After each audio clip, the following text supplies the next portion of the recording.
आधुनिक भारत देश को मिली नई संसद। दीवारों और गलियारों में अखंड भारत की झलक, समुद्र मंथन जैसी कलाकृतियां और देश के महानायकों और सांस्कृतिक विविधता को दर्शाती संसद भवन की नई इमारत आधुनिक भारत के साथ विरासत का सुंदर समागम है। भारत के प्रधानमंत्री द्वारा 28 मई 2023 को भव्य धार्मिक अनुष्ठान के साथ नया संसद भवन देश को सौंपा गया। इस नए संसद भवन में विरासत भी है, वास्तु भी, कला भी है, कौशल भी, संस्कृति भी है और संविधान के स्वर भी। आइए जानें यह क्यों विशेष है।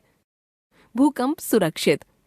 हजारों मजदूरों की कठोर मेहनत से 2.5 साल से भी कम समय में बनकर तैयार भूकंपीय क्षेत्र 5 को ध्यान में रखकर बनाई गई भूकंप रोधी इमारत।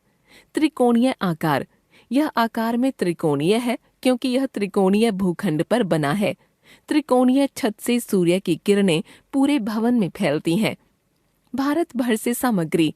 निर्माण में भारत भर से लाई गई सामग्री का उपयोग धौलपुर के बलुआ पत्थर, जैसलमेर के ग्रेनाइट, नागपुर की सागौन की लकड़ी, भदोही के कालीन। इसके अतिरिक्त मुंबई के शिल्पकारों द्वारा बनाए गए वास्तुशिल्प के डिजाइन। संविधान सभागार। नए भवन में बनाया गया संविधान सभागार, जहां भारतीय लोकतंत्र की यात्रा का दस्तावेजीकरण किया गया है। राष्ट्रीय प्रतीक या चिन्ह। लोकसभा कक्ष के आंतरिक हिस्से की नक्काशी राष्ट्रीय पक्षी मोर पर आधारित और राज्यसभा का आंतरिक हिस्सा राष्ट्रीय पुष्प कमल पर आधारित। अशोक स्तंभ का सिंह भवन के शीर्ष पर स्थापित।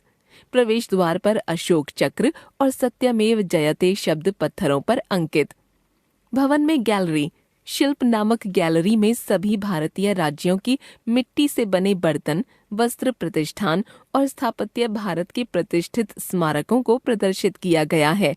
इस गैलरी में योग आसन भी समाहित है। डिजिटलीकरण की ओर। सदनों में डिजिटल उपकरण लगे हैं।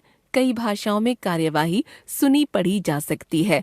पेपरलेस भवन। सदस्यों के लिए बायोमेट्रिक की सुविधा। प्रकृति को नमन।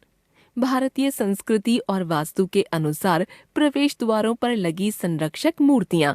मकर और हंस, जल को नमन। शार्दूल और गरुड़, नभ को नमन। अश्व और गज, थल को नमन।